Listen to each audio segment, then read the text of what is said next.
സംസ്ഥാന ചലച്ചിത്ര അക്കാദമി അയച്ച കത്തിന്റെ ഫോട്ടോ ഒക്കെ വെച്ചിട്ടാണ് നിങ്ങൾ ആ സ്ക്രീനിൽ കാണുന്നുണ്ടാവും ഷമ്മി തിലകൻ ഈ ഈ ഒരു വലിയ വിമർശനം ഉന്നയിച്ചിട്ടുള്ളത്.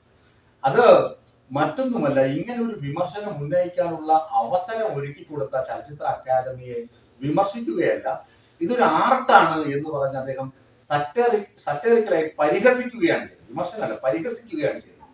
തിരുവനന്തപുരത്ത് കഴക്കൂട്ടത്താണ് കേരള ചലച്ചിത്ര അക്കാദമിയുടെ ആസ്ഥാനം. അവിടെ നിന്ന് ഒരു കൊറിയർ അയച്ചു കഴിഞ്ഞാൽ ഒരു പക്ഷേങ്കിൽ രാവിലെയാണ് അയക്കുന്നതെങ്കിൽ വൈകുന്നേരം തന്നെ കൊല്ലത്ത് എത്തും, അല്ലെങ്കിൽ പിറ്റേ ദിവസം രാവിലെ അതിവിടെ എത്തും.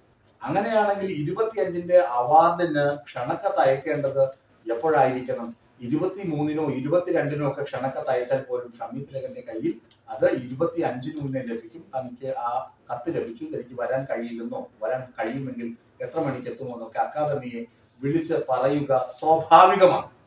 എന്നാൽ cine artist Shammi Thilakan cine artist എന്നൊക്കെ പറഞ്ഞ് ഒരു ഓല തയ്യാറാക്കി അയച്ചത് 27-നോ അല്ലെങ്കിൽ 26-നോ 26 തിങ്കളാഴ്ചയോ അല്ലെ, തിങ്കളാഴ്ച അവധിയാണ്, റിപ്പബ്ലിക് ഡേ ആണ്, അതല്ലെങ്കിൽ 27-നായിരിക്കണം ഈ കത്ത് പോസ്റ്റ് ചെയ്യുക.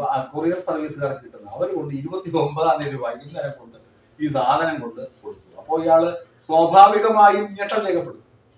ഞെട്ടാതിരിക്കാൻ നിവർത്തിയില്ല. കാരണം അത്രമാത്രം അപഹാസ്യമായ നടപടിയാണ് സംസ്ഥാന ചലച്ചിത്ര അക്കാദമി സ്വീകരിച്ചത് എന്നതാണ് ഇവിടുത്തെ വിമർശനത്തിന്റെ ആധാരമായി നിൽക്കുന്നത്.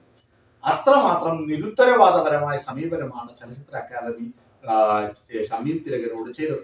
ഇനി ഷമ്മി തിലകന് മാത്രമാണോ ഇങ്ങനെ വൈകി ക്ഷണക്കത്ത് ലഭിച്ചത് എന്നറിയാൻ ഇപ്പൊ ഞാനും നിങ്ങളുമായി സംസാരിച്ചുകൊണ്ടിരിക്കുന്ന ഈ വീഡിയോ ഒരു പക്ഷേ കുറച്ച് ആളുകൾ ആരെങ്കിലും ഒക്കെ കണ്ടു കഴിഞ്ഞാൽ അയ്യോ എനിക്കും വൈകിയാണല്ലോ കത്ത് വന്നതെന്ന് തോന്നാം.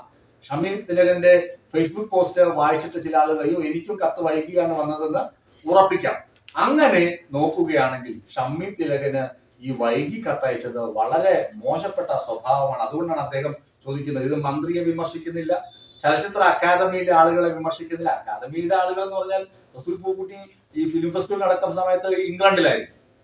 ഉത്തരവാദിത്വം അത്രമാത്രമേ ഉള്ളൂ. സ്വന്തം കാര്യം സിന്ദാബാദാണ്, അല്ലാതെ ചലച്ചിത്ര അക്കാദമിയുടെ കാര്യമൊക്കെ രണ്ടാമത്. ആ തരത്തിലാണ് കാര്യങ്ങൾ പൊയ്ക്കൊണ്ടിരിക്കുന്നത്.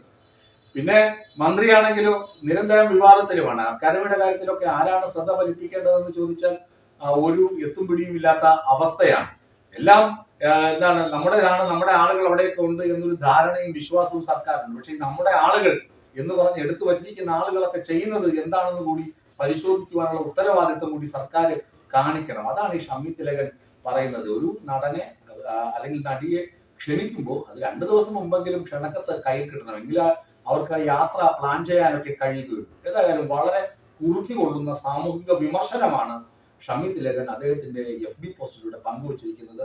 അതിന് അദ്ദേഹത്തിന് നല്ലൊരു അഭിവാദ്യം അർപ്പിക്കാതിരിക്കാൻ യാതൊരു നിവർത്തിയുമില്ല. റെഡ് സല്യൂട്ട് തന്നെ ഷമ്മി തിലകന് കൊടുക്കണം.